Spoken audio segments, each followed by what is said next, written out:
रायगड सम्राट अल्पावधीत लोकप्रिय ठरलेले रायगड सम्राट रयतेच्या सेवेसाठी सदैव पुढे। रायगड सम्राट राजकीय, सामाजिक, शैक्षणिक, शेतीविषयक अचूक बातम्यांसाठी रायगड सम्राट न्यूजला सबस्क्राइब करा।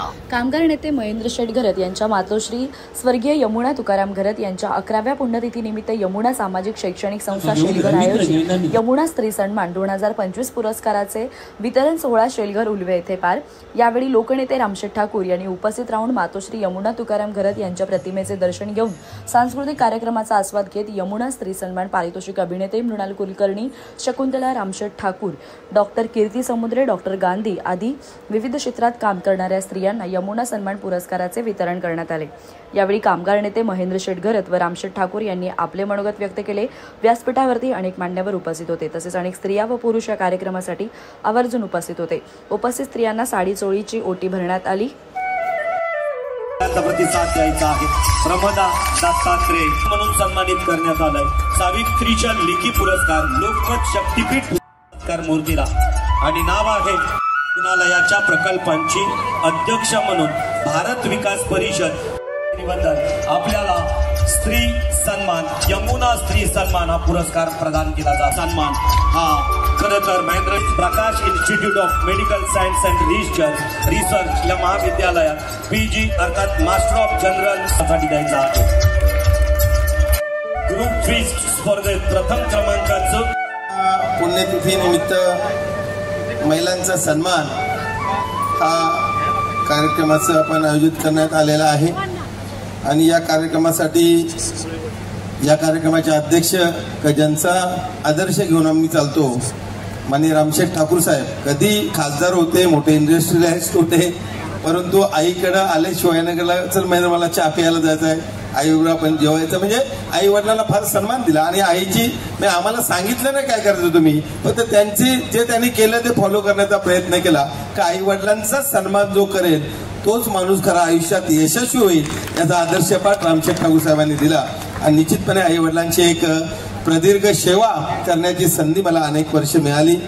1987 ला पदवीधर झालो, 1100 रुपयांनी पगाराची स्टार्ट केली। आज ही भव्यता आहे, ही म्हणजे इमॅजिन नाही करू शकत का मला बंगला मिळणार आहे, मला घर मिळणार आहे, मला काय मिळणार आहे, परंतु आई वडिलांची जी सेवा केली आणि त्याच्यामुळे आज आपण मोरोक्कोमध्ये 161 देशाच्या प्रतिनिधी मंडळामध्ये निवडून येतो।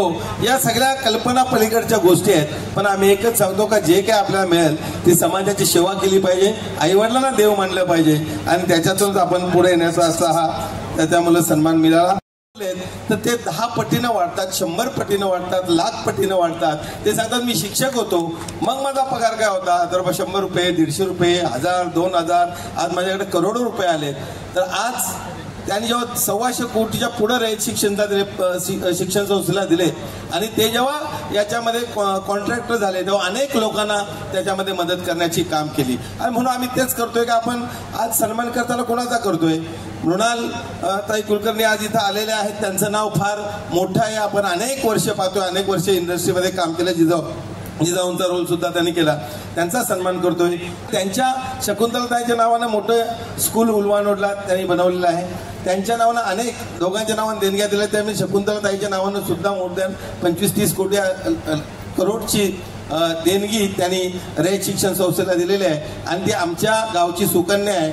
आणि बघा केला त्याच्याबरोबर आपण सांगतो का ज्यांचा रश्मी नांदेडकर जे आहेत त्या DCP आहेत, ते येतात, शीतल जोशी अतिरिक्त सिव्हिल सर्जन आहेत रायगडच्या, सुरेखा चंद्रशेखर म्हात्रे ज्या मुख्याध्यापिका आहेत, प्रमदा बिडवे मॅडम ज्यांनी सिडकोमध्ये अनेक पदं भूषवली, त्या आज प्रशासकीय सेवा म्हणून त्यांना आपण HR मॅनेजर म्हणून काम करतात, डॉक्टर समिता गांधी आहेत, वैद्यकीय गांधी मॅडमना अनेक वर्ष ओळखतो, डॉक्टर गांधी नावच त्यांचं फार मोठं आहे वडिलांपासून आणि चांगल्या पद्धतीनं जे काम करतात का समाजासाठी मदत करतात, डॉक्टर म्हणून काय पैसे छापण्याचं काम कधी आयुष्यात या माणसाने केलं नाही आणि म्हणून त्यांचा आपण सत्कार करतो। कीर्ती समुद्रात वैद्यकीयमध्ये अनुराधा शालिनी जगन्नाथ उर्सल ज्या क्रीडामध्ये आज पुण्याहून आलेले आहेत, त्याच्यानंतर प्रणाली प्रकाश निगुकर यांना जो आम्ही सांगतोय का आम्ही जोपर्यंत 80, 82, 84ला आम्ही शिकत होतो त्यावेळेला आमच्यातील म्हणजे मुलींचं प्रमाण फार कमी होतं आणि म्हणून या मुली आज कुठेतरी पुढे जातात.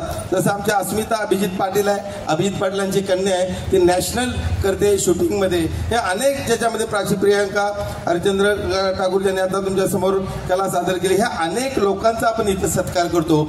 आजचा पहिल्यांदा आपल्याकडे महाराष्ट्रामध्ये लाजरेपणा जास्त होता, आता बराचसा कमी झालाय. पण न लाजता सुद्धा माझी मिसेस शकुंतला तिथं बोलतच नव्हती. आम्ही शाळेत होतो यावेळेला, 11वीला होतो, ती 9वीला होती. सगळ्या म्हणायची बोलतच नाही, कुणाशीच बोलत नाही आहे, इतकी लाजरी होती, घाबरी होती.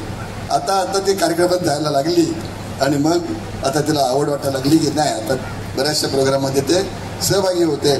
तर अशा पद्धतीनं महिलांनी न घाबरता न भीता पुढे यायला पाहिजे आणि आज त्यांना मान सन्मान आपण दिला तर त्या नक्कीच पुढे येतील. आणि त्या दृष्टीनं महेंद्र करतानी हा कार्यक्रम आयोजित केलेला आहे. अनेक महिलांचा सत्कार व्हायचा आहे. तर थोडं ऊन जास्त असल्यानं आम्ही आजच्या प्रोग्रामला थोडंसं म्हणजे संगीत प्रोग्रामही छान होता, त्याला ब्रेक दिला आहे. आणि आपल्या महिलांचं सत्कारच्या अगोदर भाषणं आटपलीत, कारण थोडं सगळ्या महिलांचा सत्कार झाल्याशिवाय बाकीच्या महिलांनी सुद्धा जाऊ नये. तर यामुळं यमुना सामाजिक शिक्षण संस्था ही महेंद्रकरांनी सुरू केली. यमुना बाई या महेंद्रच्या आई अतिशय त्यांच्या वृद्धापकाळामध्ये महेंद्रने त्यांची सेवा केली, त्यांची केली, त्यांच्या वडिलांची, महेंद्रच्या वडिलांची पण केली. म्हणजे महेंद्र करतांचे आई वडील फार भाग्यवान, कारण बरेचसे आपले मुलं मोठी झाली की आपल्या कामात धंद्यात रमून जातात. आई वडिलांकडे पाहिजे इतकं वेळ लक्ष देतात, प्रत्येकाला एवढं प्रेम असतं पण वेळ देत नाहीत. पण महेंद्र करतांनी मात्र कायमचा वेळ दिलं आणि त्यांच्याकडे लक्ष देऊन त्यांची सेवा केली. त्यानंतर आता बहिणींना, चुलत बहिणींना सगळ्यांना बरोबर घेऊन तो जगसुद्धा जाऊन दाखवत आहेत. म्हणजे हे वेळ काढणं महत्त्वाचं आहे. पैसा असून उपयोगाचं नाही, पैसा संपवणं, आपल्या नातेवाईकांकरता, गावकऱ्यांकरता वेळ देणं हे जास्त महत्त्वाचं असतं. आणि त्याचा स्वभाव असं नेहमी आनंदी स्वभाव आहे, दुःखात नाही, कधी दुःख कधी करत बसायचं नाही. किती संकट येतील जातील त्याला समोर जायचं आहे आणि अशा पद्धतीनं काम केलं तर माणूस पुढे जाता. महिला भगिनींनो तुमचा सत्कार होतोय, तुमचं मनापासून अभिनंदन मी करतो.